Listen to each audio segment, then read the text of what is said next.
नमस्कार दोस्तों, welcome back to biosphere. और हम सभी जानते हैं कि HPRC जो है बहुत जल्द एक एग्ज़ाम कंडक्ट करवाने जा रहा है। ये एग्ज़ाम होंगे TGT के लिए, TGT मेडिकल, नॉन मेडिकल और TGT आर्ट्स। और हम कर रहे हैं यहाँ पे TGT मेडिकल के लिए प्रिपरेशन। यहाँ पर हम कर रहे हैं बायोलॉजी को रिवाइज़, लेकिन नया सिलेबस जब से आया है हम सभी जानते हैं और बहुत परेशान भी हैं कि बहुत हायर लेवल का यहाँ पर सिलेबस जो है वो डाल दिया गया है। तो किसी ने मुझसे रिक्वेस्ट किया था कि ब्लॉटिंग टेक्निक्स पर एक वीडियो बनाया जाए, तो इसी ब्लॉटिंग टेक्निक्स को लेकर आज का ये वीडियो है। आई होप आप इसको पूरा देखेंगे और समझने की कोशिश करेंगे कि ब्लॉटिंग टेक्निक्स क्या है। लेकिन इन ब्लॉटिंग टेक्निक्स को समझने से पहले हमें DNA फिंगरप्रिंटिंग को समझना होगा, क्योंकि DNA फिंगरप्रिंटिंग में भी एक ब्लॉटिंग, सदरन ब्लॉटिंग जिसे कहते हैं, वो यूज़ होती है। अगर सदरन ब्लॉटिंग का कॉन्सेप्ट समझ में आया है तो ब्लॉटिंग टेक्निक से हार्डली 3 या 4 जो हैं वो इंपॉर्टेंट क्वेश्चंस बनेंगे, जो मैं आपको आगे चलकर समझा दूंगी। तो सबसे पहले हम जो है वो DNA की फिंगरप्रिंटिंग के बारे में समझने की कोशिश करते हैं। देखिए, फिंगरप्रिंटिंग जैसे हर इंसान, हम जितने भी इंसान हैं, एक स्पीशीज़ है होमोसेपियंस। हमारी जो स्पीशीज़ में जितने भी आदमी हैं, चाहे वो ट्विन्स हैं चाहे वो नॉन ट्विन्स हैं, वो सभी एक दूसरे से अलग हैं। ठीक वैसे ही जैसे हमारी उंगलियों के फिंगरप्रिंट्स जो हैं एक दूसरे से अलग होते हैं, या हमारी जीभ पे जो टेस्ट बड है उनका पैटर्न जो है वो बिल्कुल अलग होता है।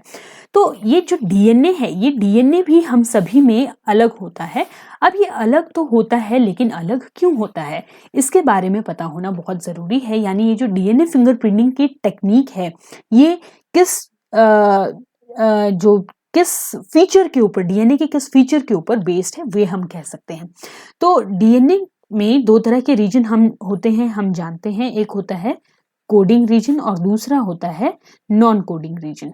ठीक है, ये जो कोडिंग रीजन होता है, ये आगे चलकर हम इसी को क्या कह देते हैं, जीन कह देते हैं, क्योंकि यहाँ पर जो है वो आगे चलकर प्रोटीन्स की फॉर्मेशन होती है। ठीक है, तो यहाँ पर प्रोटीन की फॉर्मेशन हो रही है, ये है कोडिंग रीजन। अब कुछ एक ऐसे पॉइंट्स होते हैं हमारे DNA में, ऐसे रीजन होते हैं जो नॉन कोडिंग रीजन होते हैं, मतलब वो किसी भी तरह की प्रोटीन्स को ट्रांसलेट नहीं करते हैं। आगे चलकर यहाँ पर किसी तरह की ट्रांसलेशन नहीं होनी है। और ये नॉन कोडिंग रीजन्स में कई बार कुछ न्यूक्लियोटाइड के सीक्वेंसेस, फॉर एग्जांपल जैसे मैं आपको बताऊं, जैसे AT सीक्वेंस है मान लीजिए, ठीक है, ये 2 न्यूक्लियोटाइड का सीक्वेंस है। ये बहुत लंबे टाइम तक रिपीट हो सकता है कि ये 2 ही बार रिपीट हो, और हो सकता है कि ये 20 बार रिपीट हो या 100 बार रिपीट हो। ठीक है, तो इस तरह से ये रिपीट हो रहा है। तो यहाँ पर नॉन कोडिंग रीजन में कुछ ऐसे सीक्वेंसेस हैं जो बार बार रिपीट हो रहे हैं, और इनका रिपीट होने का नंबर है इनका, वो क्या है, सेम नहीं है, वेरिएबल है। तो ये जो नॉन कोडिंग रीजन में ये टेंडम रिपीट्स हैं, इनको हम बोलते हैं variable number of tandem repeats, VNTRs। ठीक है, अब यही वो VNTRs हैं जो ट्विन्स में भी डिफरेंट हो सकते हैं। ठीक है, क्या ट्विन में भी ये VNTRs यानी variable number of tandem repeats क्या होते हैं, डिफरेंट होते हैं। इन्हीं VNTRs को डायग्नोज हम करते हैं, इनका पता लगाते हैं, इनकी एनालिसिस करते हैं, और इन्हीं के बेसिस पर जो है वो DNA की फिंगरप्रिंटिंग होती है। अगर इतना आपको समझ में आया हो तो हम चलते हैं नेक्स्ट पॉइंट के ऊपर कि DNA फिंगरप्रिंटिंग का जो प्रोसेस है, ठीक है, उसमें कौन से स्टेप्स जो हैं वो हमें देखने को यहाँ पर मिलते हैं। इस चीज़ के बारे में हम यहाँ पर थोड़ा सा समझ लेते हैं।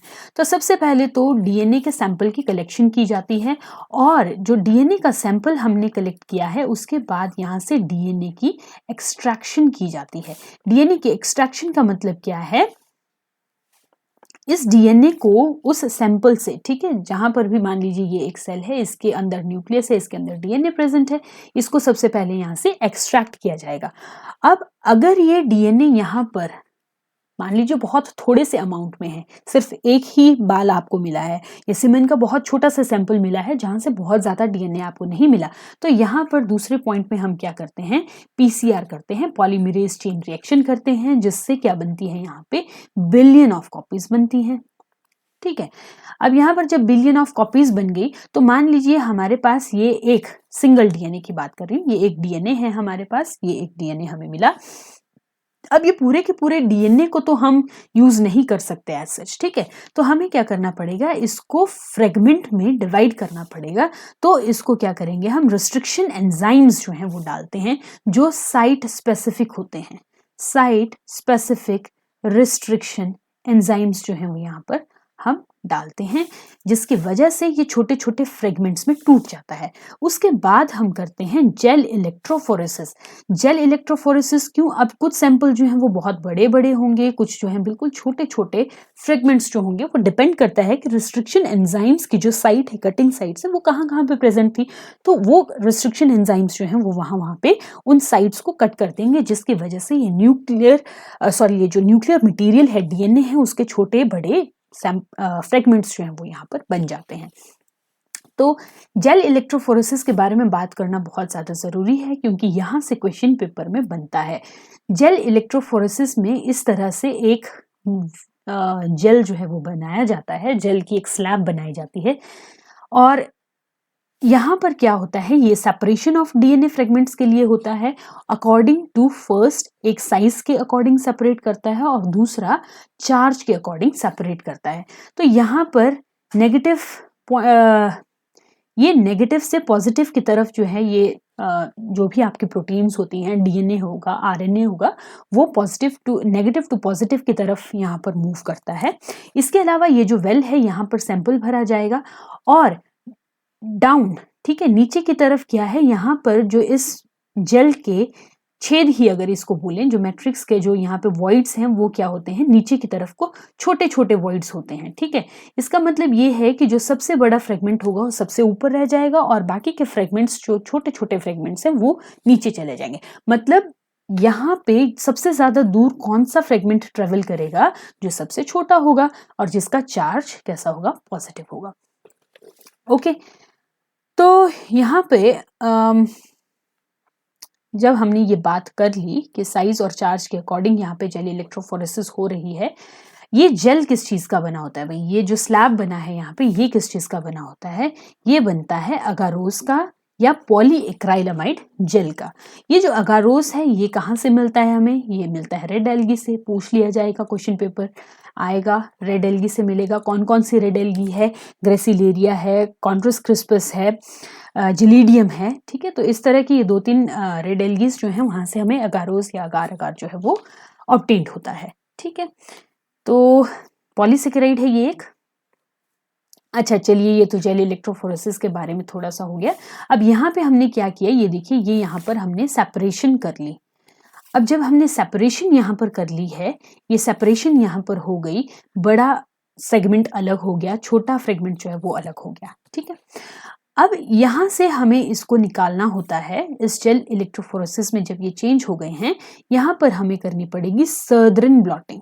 सदर्न ब्लॉटिंग, सदर्न ब्लॉटिंग में हम क्या करेंगे, ये जो फ्रेगमेंट्स यहाँ पर जेल के ऊपर हैं, इनको हम इमोबिलाइज करेंगे नाइट्रोसेल्यूलोज की मेम्ब्रेन के ऊपर इमोबिलाइज इनको करेंगे।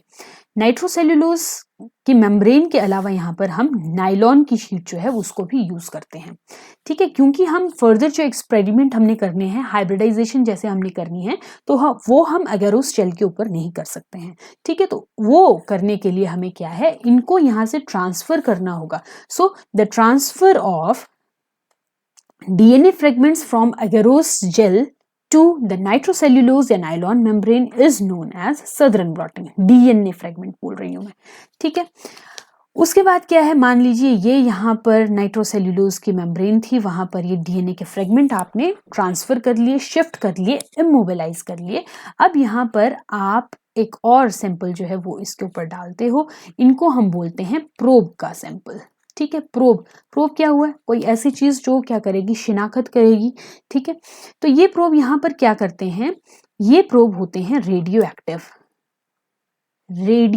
एक्टिव डीएनए के नोन सीक्वेंस। ये इधर आपको दिख नहीं रहा होगा, यहाँ पे ये क्या होते हैं, डीएनए के नोन सीक्वेंस, ठीक है। तो ये जो डीएनए के नोन सीक्वेंस हमें यहाँ पर मिल रहे हैं, इनको रेडियो एक्टिव डीएनए के नोन सीक्वेंस को हम इधर डाल रहे हैं। यहाँ पर क्या होगा, अगर इस प्रोब में मान लीजिए कोई ऐसा सेगमेंट है जो यहाँ पर हाइब्रिडाइजेशन करेगा, ठीक है, नेक्स्ट क्या है, हाइब्रिडाइजेशन करनी है रेडियो एक्टिव डीएनए प्रोब के साथ। मान लीजिए यहाँ पर ये एक प्रोब है और ये वाला जो सेगमेंट है ये यहाँ पे मैच हो गया, तो इसके साथ क्या हो जाएगा, हाइब्रिड कॉम्प्लीमेंट बनाएगा यहाँ पे, ठीक है। तो यहाँ पर क्या होगा, ये हाइब्रिड हो जाएगा। लेकिन हमें नंगी आंखों से तो ये दिख नहीं रहा ना कि यहाँ पे हाइब्रिडाइजेशन हुई है, तो उसको चेक करने के लिए हम क्या करते हैं, ऑटो रेडियोग्राफी करते हैं। इस पूरी की पूरी शीट पे जब हमने ये प्रोब का सैंपल डाला, उसके बाद जो सैंपल में जिस भी फ्रेगमेंट ने हाइब्रिड होना होगा, इसके साथ हाइब्रिडाइजेशन होनी होगी, वो हाइब्रिडाइजेशन हो जाएगी और बाकी के सारे जो प्रोब मटेरियल हैं वो वैसे ही रह जाएंगे।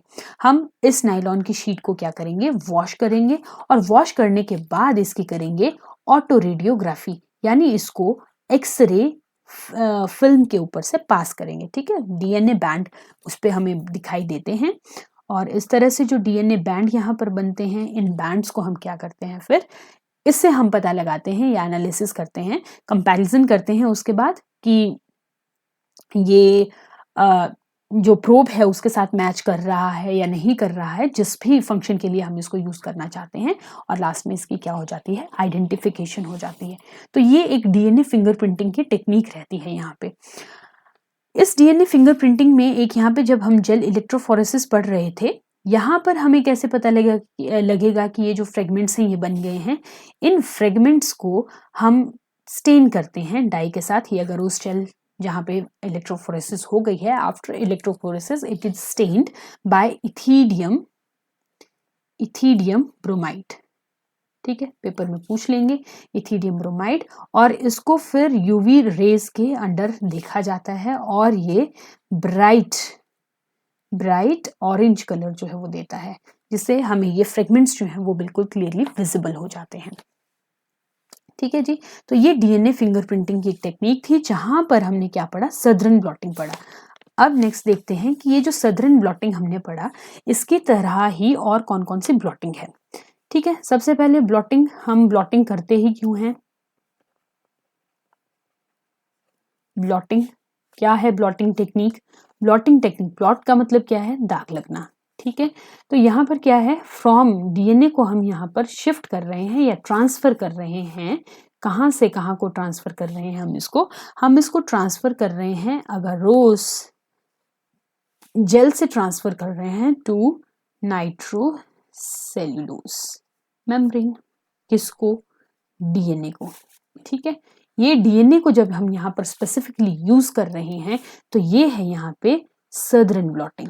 क्यों है ये सदरन ब्लॉटिंग, क्योंकि इस टेक्निक को जिस व्यक्ति ने इजाद किया था उसका नाम था सदरन, डॉक्टर सदरन।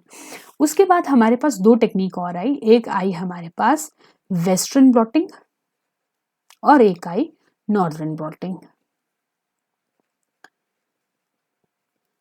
जो वेस्टर्न ब्लॉटिंग है ये होती है प्रोटीन्स के लिए, प्रोटीन के सेपरेशन के लिए और प्रोटीन को इमोबिलाइज करने के लिए नाइट्रोसेल्यूलोज मेम्ब्रेन के ऊपर, ताकि प्रोटीन्स के ऊपर फर्दर जो है वो काम किया जाए, जिसमें प्रोटीन्स को डिटेक्ट कैसे किया जाता है। जैसे डीएनए का भी डिटेक्शन बताया कि डीएनए का प्रोब होगा, उसी तरह से प्रोटीन के जो प्रोब होते हैं वो कैसे होते हैं, एंटीजन एंटीबॉडी रिएक्शन पर वो जो है बेस्ड होते हैं, ठीक है। तो यहाँ पे लैक्टिन प्रोटीन्स को जो है वो बहुत ज़्यादा यूज किया जाता है, और जो नॉर्दर्न ब्लॉटिंग है इसको आरएनए के लिए यूज किया जाता है, ठीक है।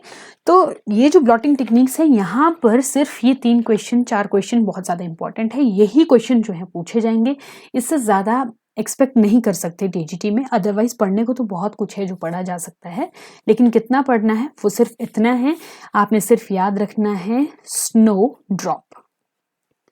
ओके, स्नो ड्रॉप क्या है जी, स्नो ड्रॉप है सदर्न ब्लॉटिंग डीएनए के लिए, नॉर्दर्न ब्लॉटिंग आरएनए के लिए, ओ खाली है, और वेस्टर्न ब्लॉटिंग प्रोटीन के लिए। तो ये था आज का छोटा सा कॉन्सेप्ट। आई होप आपको डीएनए फिंगरप्रिंटिंग और ये स्नो ड्रॉप याद रहेगा, यानी ब्लॉटिंग टेक्निक्स याद रहेंगी। मिलते हैं इसके बाद आपसे नेक्स्ट वीडियो में, तब तक के लिए थैंक यू। आप और वीडियोस भी देखते रहिए, एमसीक्यूज की सीरीज भी देखते रहिए और नेक्स्ट वीडियो मैं आपके लिए जल्द ही लेकर आऊँगी। Thank you very much.